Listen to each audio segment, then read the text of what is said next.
রমজান শেষে আজ ঈদুল ফিতরে প্রবাসী বাংলাদেশিরা জামাতের সহিত ঈদের নামাজ আদায় করেছেন।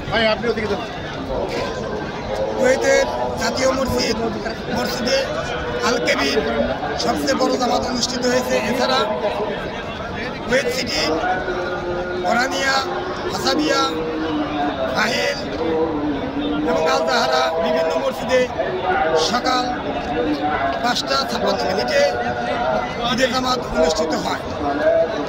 আমি এখন জানতে চাবো প্রবাসীরা কেমন ঈদ কাটাইয়েছেন, প্রবাসীরা বাংলাদেশের পরিবার পরিজন রেখে তারা কতটুকু ঈদের তৃপ্তি গ্রহণ করেছে এবং তাদেরকে কেউ মিস করছে কিনা আমি এই সম্পর্কে জানতে চাবো। মধ্যপ্রাচ্যের আরব দেশগুলোতে ঈদুল ফিতরের নামাজ অনুষ্ঠিত হলো। দেশীয় এবং প্রবাসী সারা বিশ্বের মুসলিম উম্মাদেরকে আমি ঈদুল ফিতরের শুভেচ্ছা এবং ঈদ মোবারক জানাই। সাথে সাথে RTVকে অসংখ্য ধন্যবাদ আমাদের এই প্রতিবেদনগুলো প্রচার করার। প্রবাস হইতে বাংলাদেশের সকল মুসল্লি এবং জনগণকে জানাই ঈদের শুভেচ্ছা। ঈদ মুবারক, ঈদ মুবারক। সকলকে প্রবাসীদের পক্ষ থেকে ঈদের শুভেচ্ছা এবং নবগঞ্জ উপজেলা বিএনপি শাখার বিএনপির পক্ষ থেকে সবাইকে ঈদের শুভেচ্ছা জানাচ্ছি। ঈদ মুবারক। আসসালামু আলাইকুম। আমরা মুরগাঁও আইছি সবাই একত্রভাবে ঈদের শুভেচ্ছা জানাইতে। ঈদ মুবারক। আর আমরা একত্র হইয়া মুরগাঁওয়ে আমরা খুব আনন্দ ভোগ করলাম, ঈদ উদ্বোধন করলাম। ঈদের শুভেচ্ছা আপনাদের বাংলাদেশের মানুষের, আর আমাদের জন্য সবাই দোয়া করেন। ঈদুল ফিতরে ঈদ মুবারক, ঈদের শুভেচ্ছা। আমরা যারা প্রবাসী, আমরা হলাম রেমিটেন্স যোদ্ধা। আমরা বিশেষ করে ঢাকা, দোহা, নবাবগঞ্জ সহ বিভিন্ন ডিস্ট্রিক্টের লোক, বিশেষ করে আমরা দোহার ঢাকারবাসীরা বেশিরভাগই এখানে আগতনাতে আমরা আসি। ধুমাতে এক মিলন মেলা পরিণত হয়। ঈদ মানে ভালোবাসা, ঈদ মানে আনন্দ।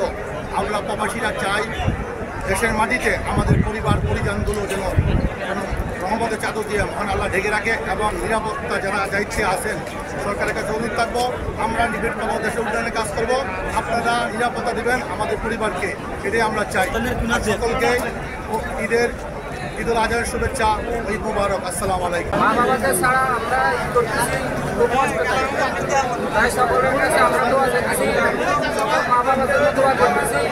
এই আমাদের এবং সকল মা বাবার প্রতি আমাদের দোয়া, সকল মা বাবার জন্য সবসময় ভালো থাকে, সুস্থ থাকে, এই কামনা করি। ঈদের শুভেচ্ছা সবাইকে, দেশবাসীকে ঈদ মুবারক। সবাইকে চিনে ঈদুল ফিতরে ঈদ করাটা যে কত কষ্ট আসলে বোঝানো যাবে না। আসলে দেশে একটা মজা আলাদা, কিন্তু প্রবাস জীবনের আসলে অনেক কষ্ট যে ফ্যামিলির পাশে নাই এবং কী বলবো আর নিজের কথা। যাই ইনশাল্লাহ আসি আল্লাহ বলেই। তো আমার পক্ষ থেকে এবং প্রবাসীর পক্ষ থেকে সবাইকে ঈদের ফিতরের শুভেচ্ছা জানাচ্ছি। আজকে কুয়েতে ঈদ উদযাপন করতেছি এবং সেই সাথে সবাই মিলে আনন্দ উৎসব করতেছি। খুবই ভালো লাগতেছে আমাদের এখানে সবাই একসাথে দেখা করতে পেরে। আলহামদুলিল্লাহ, সবাইকে ঈদ মুবারক। আমাদের জন্য বাংলাদেশে যারা আছেন আমাদের জন্য দোয়া করবেন। আমরা জানি ভবিষ্যতে এরকমভাবে ঈদ যাপন করতে পারি বা ভবিষ্যতে আমরা আরও কিছু করতে পারি এবং বাংলাদেশকে আমরা আরও উৎসাহ করে এবং আমরা সবসময় যাতে নিই আমরা বাংলাদেশের অর্থ জোগাড় দিতে পারি, এটি আপনারা আমাদের জন্য দোয়া করবেন। আসসালামু আলাইকুম। ঈদ করি ঠিকই, সবচেয়ে আমার প্রিয় জিনিস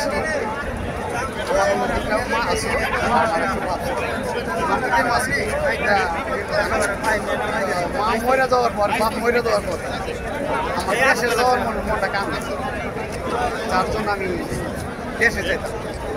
আর যখন আমি দেশে যেতাম তখন মনে করেন যাওয়ার 1 মাস আগে থেকে আমার ঈদের দিন লাগতো। আর এখন যখন বাড়ির কথা করা লাগে, সিকির বাড়ি আমি না যাই, যে যারা আমারে ভালোবাসবো, হ্যাঁ যারা আমারে ভালোবাসবো তারা দুনিয়ায় নাই। এখন সত্য কথা বলতে কি, এখানে বন্ধু বান্ধব নিয়ে ঈদ করি, আলহামদুলিল্লাহ ফিল করি। যখন ফিল করি দেশের কথা তখন মা বাবার কথা মনে করি, বুঝছেন না? এখন আর ভালো আছি সবাই, সবাইকে আসসালামু আলাইকুম। মাস রোজা রাখার পরে আসলে আমাদের যে ঈদগুলো, এই ঈদগুলো আসলে আমাদের জন্য সুখের না, কারণ আমার মা নাই এখানে আমার বাবা নাই, এখানে আমার কেউ নাই। আজকে আমি নামাজ পড়ার পরে আমার কিছু কীভাবে পানি আসছে আমি নিজেও জানি না। মানে কী বলবো, আমার ভাষা হারাই ফেলছে।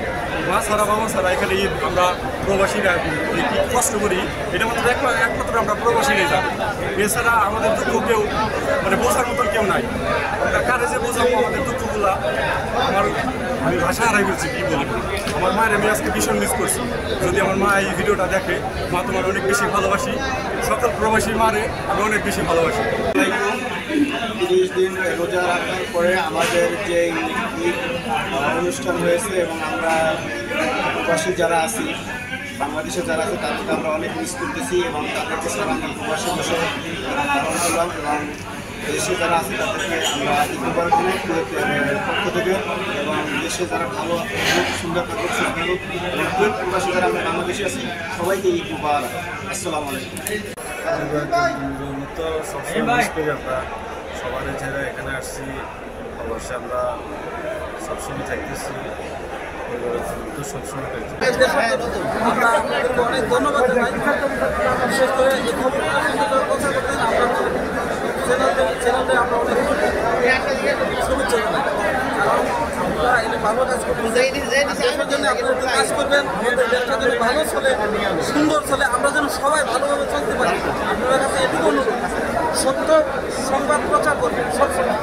আমরা দেশের মানুষ বাইরে থাকি, আমরা যেন আপনাদের কাছ থেকে উৎসাহ পাই, সাহস পাই এবং আপনারা সব কিছু দেখাতে আমরা যাতে সবাই ভালো থাকি, যে আমাদের দেশের সাংবাদিকরা খুবই ভালো আছে বা সত্য সংবাদ